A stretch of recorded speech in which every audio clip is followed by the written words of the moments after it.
क्या हाल चाल है। आज हम बात करेंगे प्रोटोन को जीन्स के बारे में डिटेल में। पहले तो हम बस थोड़ी बहुत बात करते रहे, आज हम इसे डिटेल में बात करेंगे। तो कुछ इससे पहले बता दूं प्रोटोन को जीन्स क्या है। ये ग्रोइंग जीन्स है, ठीक है। हर सेल में होती हैं डिफरेंट क्रोमोसोम्स, नंबर पे होती हैं डिफरेंट जीन्स में, ठीक है। और ये बड़े कोऑपरेटिव वे में काम करती हैं, ठीक है। तो वो हम डिस्कस करेंगे। तो पहले मैं आपको बताऊँ, प्रोटोन को जीन्स एक सिंगल जीन नहीं है, ये ग्रुप ऑफ जीन्स है। इसमें डिफरेंट जीन्स बायलेटरल वर्क करती हैं, एक साथ काम करती हैं वन बाय वन, ठीक है। तो फिर जो है सेल प्रोलिफरेशन की तरफ बढ़ता है, ठीक है। तो आप समझ लें ये न्यूक्लियस है सेल का, और इसमें डिफरेंट ग्रुप ऑफ जीन्स है। ये एक और डीएनए रिपेयर जीन्स का ग्रुप है, ये आप समझ लें प्रो एपोटोटिक ग्रुप ऑफ जीन्स का ग्रुप है, ठीक है।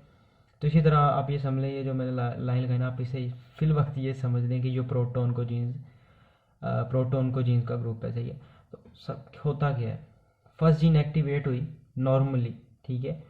उसने जी मैसेंजर आरएनए बनाया। मैसेंजर आरएनए ट्रांसलेट होके क्या बनाते हैं, प्रोटीन बनाते हैं।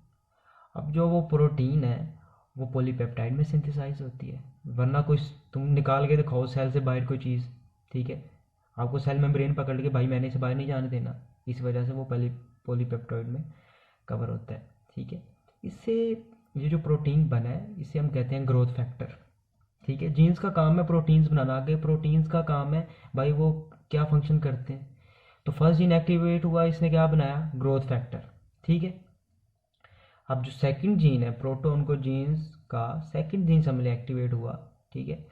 इसने एक ट्रांसमेम्ब्रेन प्रोटीन बना दी। ट्रांसमेम्ब्रेन प्रोटीन के भाई वो सेल के बाहर वाले इन्वायरमेंट से भी अटैच और सेल के इनर इन्वायरमेंट से भी अटैच है, ठीक है। इसे हम कहते हैं GFR, मतलब कि growth factor receptor. First gene express हुई, उसने ग्रोथ फैक्टर बनाया, ठीक है। गर्लफ्रेंड नहीं समझा इसको। सेकंड जो जीन थी ये एक्टिवेट हुई, इसने प्रोटीन बनाया, वो जाके जी ट्रांस मेम्ब्रेन से अटैच हो गया, मतलब कि मेम्ब्रेन से अटैच हो गया। तो ये है जी GFR, ठीक है। अब ये होता है कि अगर कुछ सेल ये इसने ग्रोथ फैक्टर बनाया है, ये भी हो सकता है कि भाई जो इसके सराउंडिंग में सेल्स है वहाँ पर भी तो GFR हो सकता है ना, ठीक है। तो ये इसके चांस है भाई ये इसके साथ भी अटैच कर जाए, ठीक है, इस GFR के साथ। ये भी चांस है कि अगर यहाँ पर जो प्रोटोन को जीन्स हैं, ठीक है, अगर यहाँ पर जो प्रोटोन को जीन्स हैं वो उसने अगर GF बनाया है, अपना ग्रोथ फैक्टर बनाया है, तो इसके भी चांसेस है भाई ये आके इस सेल के GFR से अटैच कर जाए, ठीक है। तो जो ग्रोथ फैक्टर बनता है किसी भी सेल का, तो चांसेस हैं वो नेबरिंग में जो उसके सेल्स हैं उसके साथ भी अटैच कर जाए, ठीक है। चाहे तो भाई अपने ग्रोथ फैक्टर रिसेप्टर के साथ अटैच कर जाए, ठीक है। तो ये काम है, ठीक है।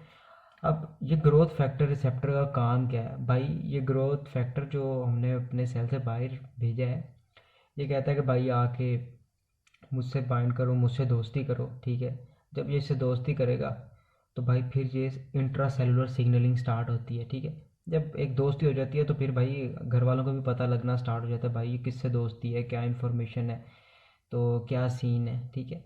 तो अब ये आ गया जी, समझ लें ग्रोथ फैक्टर जो बना था फर्स्ट जीन से वो आके अटैच हो गया जी अपना ग्रोथ फैक्टर रिसेप्टर से, ठीक है। ये बाइंडिंग होगी इनकी, अब इंट्रा सेलुलर सिग्नलिंग स्टार्ट हो जाएगी, सही है।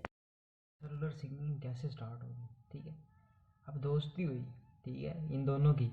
अब जाहिर सी बात है घर में कोई बात तो फैलानी है, घर में तमाशा तो लगाना है, उसके लिए कुछ जिस तरह घरों में नहीं होती खानदानों में होते हैं कोई गंदी फूफियाँ, ये वो सीन है। अब इसमें आप ये समझ लें कि थर्ड जो थर्ड पार्टी जो है उसने एक प्रोटीन बनाया, सही है।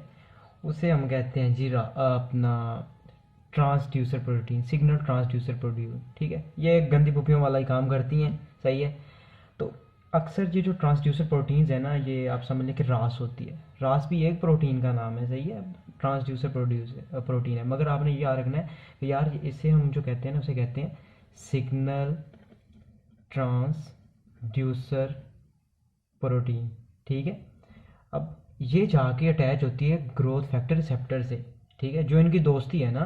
ठीक, अब जिस तरह आप ये समझ लें यार ये दोस्ती हुई इन दोनों की, ठीक है। अब ये लड़की है, इसने थोड़ा सा घर बताया अपने, ठीक है। अब फूफी जी ने कहा जी ठीक है भाई अब मैं तो पूरे मोहल्ले में बताऊंगी। तो ये अब इंफॉर्मेशन लेके जाती है एक और जीन की तरफ, ठीक है, जीन नंबर 4 की तरफ, ठीक है। उसे जाके कहती है भाई ये मामला चल रहे हैं, ठीक है, उन दोनों की दोस्ती हो गई है।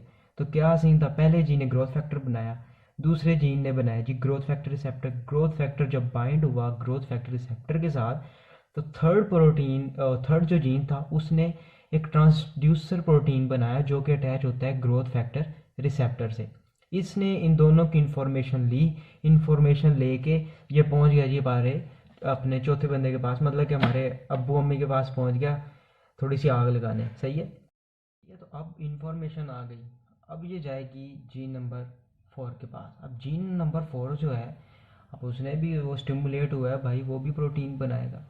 वो जो प्रोटीन बनाएगा वो जाती है हमारे न्यूक्लियस में, न्यूक्लियस में जाके प्रोमोटर बॉक्स के साथ वो अटैच होती है, ठीक है। जब प्रोमोटर बॉक्स के साथ अटैच होती है तो वो क्या करेगा, ठीक है, वो जब प्रोमोटर बॉक्स के साथ वो जीन अटैच होगी तो वो जो अदर जीन्स होती हैं उनको एक्टिवेट करेगा। अब ये ट्रांसक्रिप्शनल, ये जो जीन इसने बनाई है ना, इस जो प्रोटीन बनाई है नंबर 4 जीन ने, ये ट्रांसक्रिप्शनल फैक्टर की तरह काम करती है, मतलब कि ये और जीन्स को एक्टिवेट करती है। जी नंबर 5 को एक्टिवेट कर सकती है, जी नंबर 6 को एक्टिवेट कर सकती है। जब ये समझ दूसरी जीन्स एक्टिवेट होंगी वो डिफरेंट प्रोडक्ट्स बनाएंगी, ठीक है। अब इसने असल काम किया है, ठीक है। ये जो घर में काम करने वाली होती है ना, इसका काम वैसा है, इसने इधर की बात सुनी, इसने पूरे मोहल्ले में बात फैला दी भाई कि ये बात फैल गई है, ये उनके घर में मामला चल रहे हैं, ठीक है। तो फिर जाहिर सी बात है, जब एक कम्युनिटी में बात फैलेगी तो फिर उनकी तरफ से नई न्यूज़ आएंगी, वो नई नई बातें करेंगे, नई नई चीज़ें बनाएंगे, सही है, नए स्कैंडल बनाएंगे, सही है। तो इसका काम ये है, ठीक है। तो ये act as a transcriptional factor के तौर पे काम करता है, और ये दूसरी जो जीन्स हैं उनको एक्टिवेट करता है ताकि वो भी कुछ प्रोडक्ट्स बनाए ताकि सेल में चेंजेस आए, सही है। बात करता हूँ ट्रांसक्रिप्शनल फैक्टर जो बना, अब इसने जो नेक्स्ट इसकी जीन्स है इसको स्टिमुलेट किया है, सही है। अब अगर देखें जीन नंबर 5 स्टिमुलेट हुई, इसने क्या बनाया, इसने बनाया जी साइक्लिन्स, ठीक है। इसने बताया जी साइक्लिन, अब इनका साइक्लिन्स का क्या काम है ये भी हम डिस्कस करेंगे। अब ये ट्रांसक्रिप्शन फैक्टर है, इसने जी अब क्या किया, इसने स्टिमुलेट कर दिया जी जीन नंबर 6 को, ठीक है। इसने क्या बनाया, इसने एक एंजाइम बनाई जिसे हम कहते हैं साइक्लिन डिपेंडेंट काइनेज, ठीक है। इधर मैं लिख देता हूँ साइक्लिन CDK, ठीक है, ये आपको याद रहेगा। तो जीन नंबर 5 ने बनाया जी साइक्लिन्स, और जीन नंबर 6 ने बनाया CDK, ठीक है। इन इन इन दोनों का ये कंबाइन होती हैं और ये CDK कॉम्प्लेक्स बनाती है, और इनका बड़ा इंपॉर्टेंट रोल है फास्फोराइलेशन में, ठीक है। ये जो अदर जीन्स होती हैं उनको फास्फोराइलेट करती हैं, ठीक है। और फास्फोराइलेशन एक सेल के लिए कितनी इंपॉर्टेंट है ये मैं आपको अभी बताता हूँ कि यार इनका क्या मकसद है इनको बनाने का, सही है। बात करते हैं कि यार जी हमें जी नंबर 1 2 3 4 इनको एक्टिवेट करके हमें क्या मिला। इनकी एक्टिवेशन का मकसद ये है कि हम DNA सिंथेसिस स्टार्ट हो जाए। DNA सिंथेसिस जब स्टार्ट होगी तो भाई सेल प्रोलिफेट करेगा, ठीक है।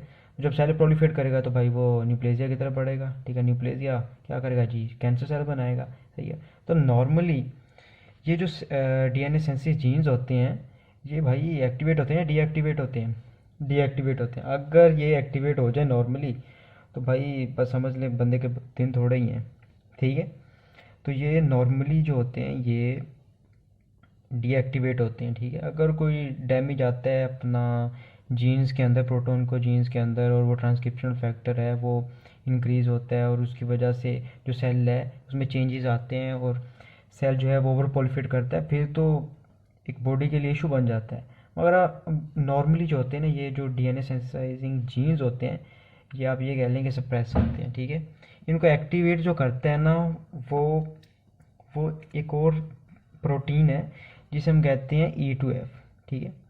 अगर E2F इसके साथ बाइंड हो जाए ना, अगर इसको मैं लिख दूँ E2F, ये एक प्रोटीन है, अगर E2F बाइंड हो जाए DNA सिंथेसाइजिंग जीन्स के साथ, ठीक है, तो फिर ये प्रोलिफेशन स्टार्ट करता है, DNA सिंथेसिस स्टार्ट करती है। DNA सिंथेसिस के लिए आपको चाहिए DNA पॉलीमरेजेस, ठीक है। नॉर्मली ये प्रेजेंट नहीं होते, ठीक है। अगर E2F बाइंड हो जाए DNA सिंथेसाइजिंग जीन के साथ, इसे स्टिमुलेट करे तो फिर हमारा आप कह लें कि ओवर प्रोलिफेशन स्टार्ट हो सकती है। मगर नेचुरली हमारे अंदर इस E2F को कैच करने के लिए एक और प्रोटीन होती है, ठीक है। इसे हम कहते हैं आरबी प्रोटीन। आरबी प्रोटीन बड़ी इंपॉर्टेंट प्रोटीन है। ये E2F को भाई बाइंड करके रखती है, कैच करके रखती है कि भाई तुझे मैं डीएनए सिंथेसाइज को स्टिमुलेट करने नहीं दूंगी, अगर तू उसके साथ होगी तो प्रोलिफरेशन स्टार्ट हो जाएगी। सही है, तो इसका काम है, आरबी का काम है E2F को कैच करना, और फिर E2F जो है वो डीएनए सिंथेसाइजिंग जीन्स को एक्टिवेट नहीं करती और प्रोलिफरेशन नहीं होती। ठीक है, नॉर्मली अगर कोई डैमेज आता है आरबी E2F को रिलीज़ कर देती है, तो फिर चांसेस हैं कि डीएनए सेंसिटिव जीन्स एक्टिवेट हो, डीएनए सेंसिस स्टार्ट हो और प्रोलिफरेशन हो। भी याद रखना है कि भाई आरबी की भी डिमांड्स हैं कि वो एक शर्त पे E2F को कैच करती है कि भाई मैं इसको तब तक नहीं छोड़ूंगी जब तक मैं फास्फोराइलेट नहीं होंगी। ठीक है, इसको फास्फोराइलेट कौन करता है? मैंने आपको बताया था कि जब ट्रांसक्रिप्शन फैक्टर अदर जीन्स को स्टिमुलेट करता है तो वो साइक्लिन्स और CDK बनाती हैं। ठीक है, अब जो CDKs है ना, साइक्लिन डिपेंडेंट काइनेज, ये तो हर टाइम भाई वेले हैं, ये तो सेल में प्रेजेंट होते हैं, ये वेट करते हैं साइक्लिन्स का। साइक्लिन्स को आप साइकिल की तरह ले लें। ठीक है, CDK बस पे ऊपर बंदा बैठा है। ठीक है, ये बनाते हैं CDK कॉम्प्लेक्स। ठीक है, CDK कॉम्प्लेक्स जो है ये हेल्प करता है फास्फोराइलेशन में आरबी की। ठीक है, अब ये देखें, ये इधर आए, इसने इसको फास्फोराइलेट किया तो इसका इफेक्ट क्या होगा? ये जो है ये छोड़ देगी इसे E2F को। ठीक है, क्योंकि ये फास्फोराइलेट हो गई, और E2F जो है वो बाइंड करेगा डीएनए सिंथेसाइजिंग जीन से, और फिर ओवर प्रोलिफरेशन स्टार्ट हो जाएगी। सही है,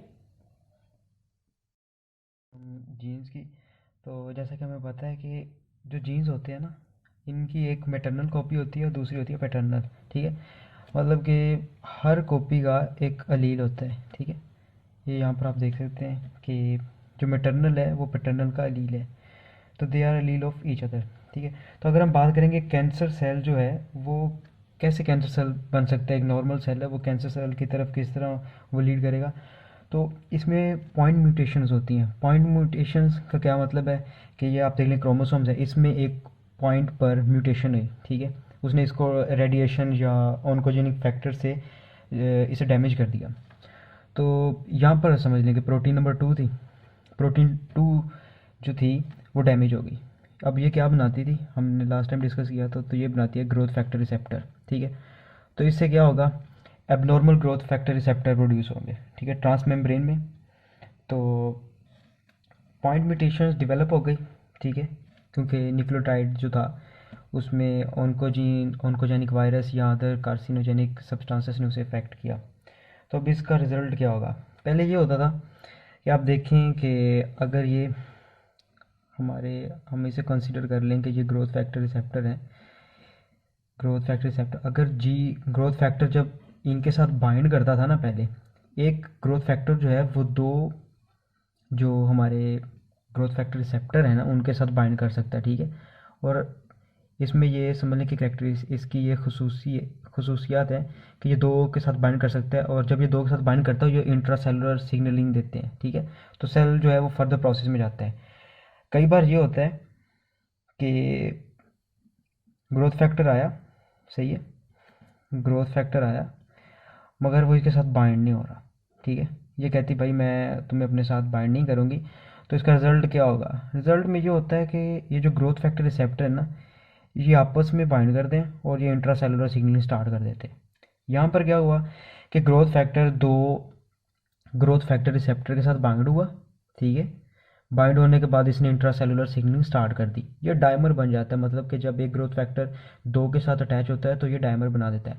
यहाँ पर क्या हुआ, ग्रोथ फैक्टर के साथ उसने कहा भाई मैं तुम्हें अटैच नहीं करूँगा, और अब नॉर्मली जब ग्रोथ फैक्टर रिसेप्टर प्रोड्यूस हुए due to damage of nucleotide sequence, तो ये आपस में इन्होंने बाइंड कर लिया और इंटरसेलुलर सिग्नलिंग स्टार्ट कर दी, और सिग्नल जो है अब नहीं रुक रहे, और सिग्नल जो है वो सेल न्यूक्लियस में जा रहे हैं, और इससे प्रोलिफरेशन क्या होगी, स्टार्ट हो जाएगी, ओवर प्रोलिफरेशन स्टार्ट हो जाएगी। ठीक है, अभी इसकी और कंडीशंस भी हो सकती हैं कि ग्रोथ जैसे ये समझें ग्रोथ फैक्टर रिसेप्टर है। ठीक है, इसके साथ GF आया और इसने एक साथ बाइंड की, अब इसने इसको इस तरह स्टिक कर लिया, वो कह रहा है भाई मैं तुम्हें जाने नहीं दूंगा। ठीक है, तो इसका क्या होगा, ग्रोथ फैक्टर इसके साथ अटैच है तो ये इंट्रासेलुलर सिग्नलिंग देता रहेगा देता रहेगा देता रहेगा, तो सेल में जो है सारी जीन्स एक्टिवेट हो जाएंगी, और एज अ रिज़ल्ट जो डीएनए सिंथेसाइजिंग जीन्स हैं वो एक्टिवेट होंगी और प्रोलिफरेशन स्टार्ट हो जाएगी। सही है। म्यूटेशंस जो हैं वो किसी भी जीन की में आ सकती हैं जिसकी वजह से सेल प्रोलिफरेशन की तरफ हो सकता है।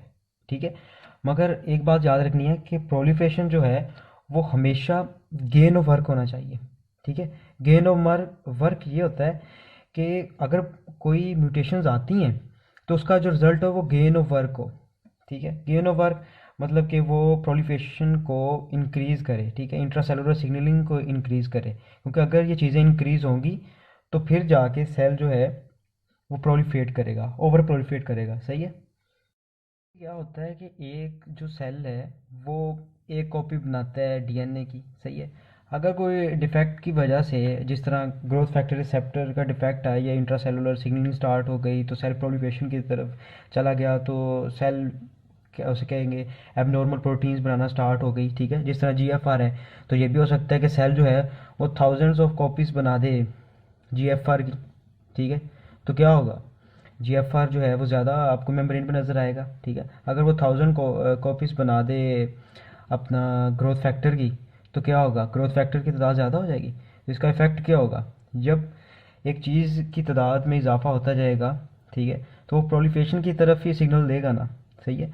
तो इसे हम कहते हैं डीएनए एम्प्लीफिकेशन। ठीक है।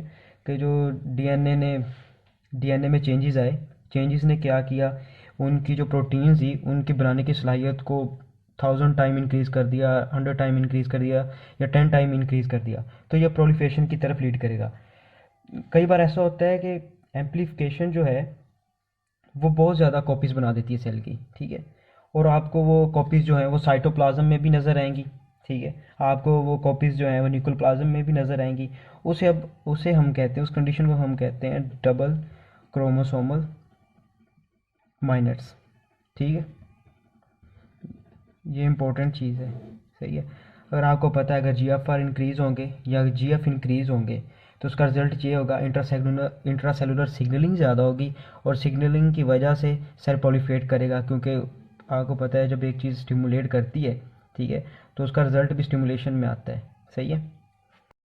तो प्रोटोन को जीन्स जो होती हैं वो डोमिनेंट जीन्स होती हैं। अब डोमिनेंट जीन्स क्या है ये मैं आपको बताता हूँ। जैसा कि आपको पता है कि एक पैटर्नल कॉपी होती है। सही है। एक मैटर्नल कॉपी होती है।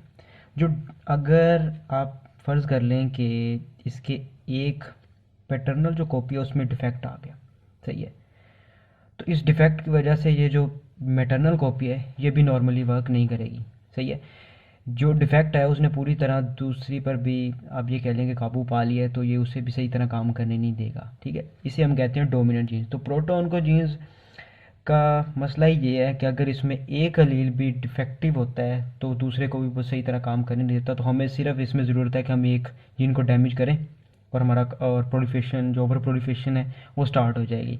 और इसी तरह एक होती है एक डोमिनेंट जीन्स है, दूसरी होती है रिसेसिव जीन्स। रिसेसिव जीन्स का ये कमाल है कि अगर उसमें एक जीन डिफेक्ट हो जाए, ठीक है, एक जीन डिफेक्टिव हो गया, तो दूसरा जीन जो है वो नॉर्मली वर्क करेगा। ठीक है। तो वो एबनॉर्मलिटी क्रिएट नहीं करेगा।